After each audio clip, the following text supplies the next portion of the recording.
The Sodastream Conversion Kit. The Sodastream Kit can be purchased separately with a little flap on the top, or the exact same kit comes in our Sanke Tap Kit and our Fridge Tap Kit. It'll be in a little baggie, just like this, inside the box. So let's put this thing together, shall we?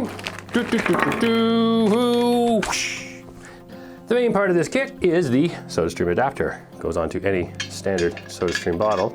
Now the main idea with this kit is, of course, we're trying to take this regulator and this disconnect and make it longer so that it goes onto here and we don't need these little tiny 16-gram cylinders.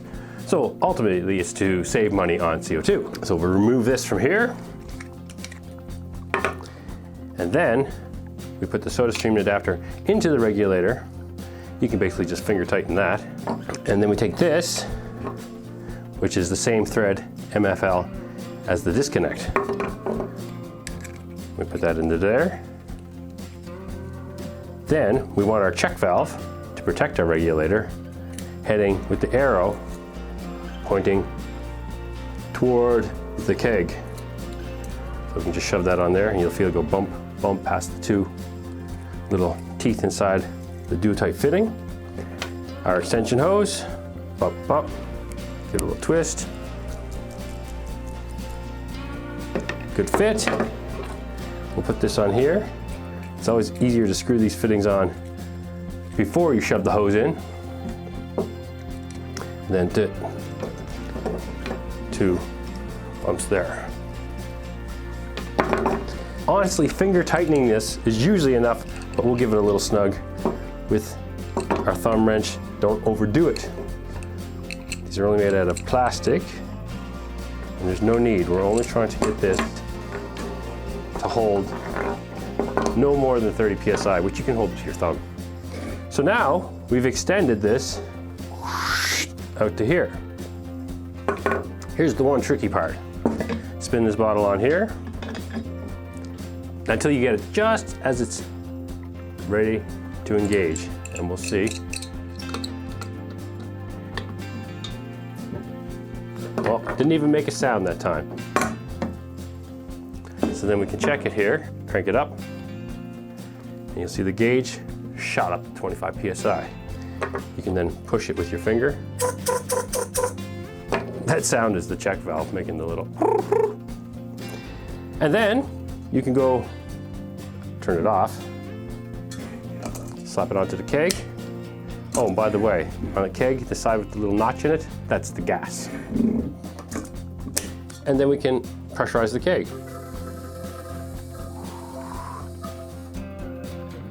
And there you go.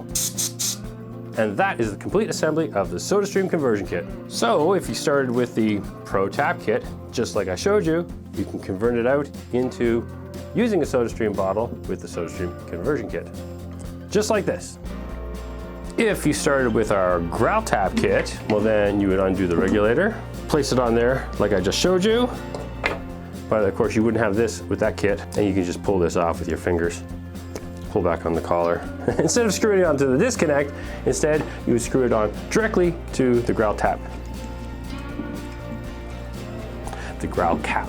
And then you can shove the hose in there, and you're ready to pressurize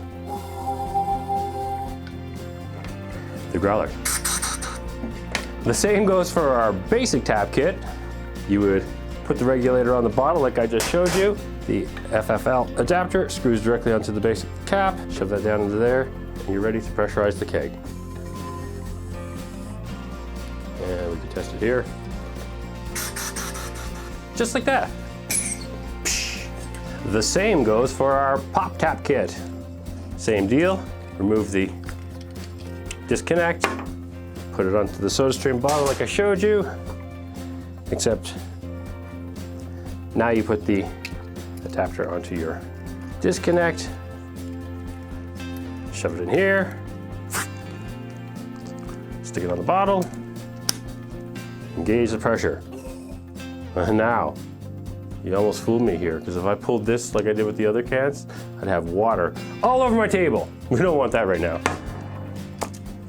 But there you go, that's a pressurized bottle. Woohoo! Look, see, I got water anyway. And yes, this can also be used with a full-size corn keg. This is not a full-size corn keg. Normally they're this tall, but for demonstration purposes, I have this cute little one. And yeah, you just snap onto the notch post that says in, and away you go. Whoa, pressurizing that now. We don't want to pressurize that right now. And that just about covers all the ways that you can use the Sodastream Conversion Kit.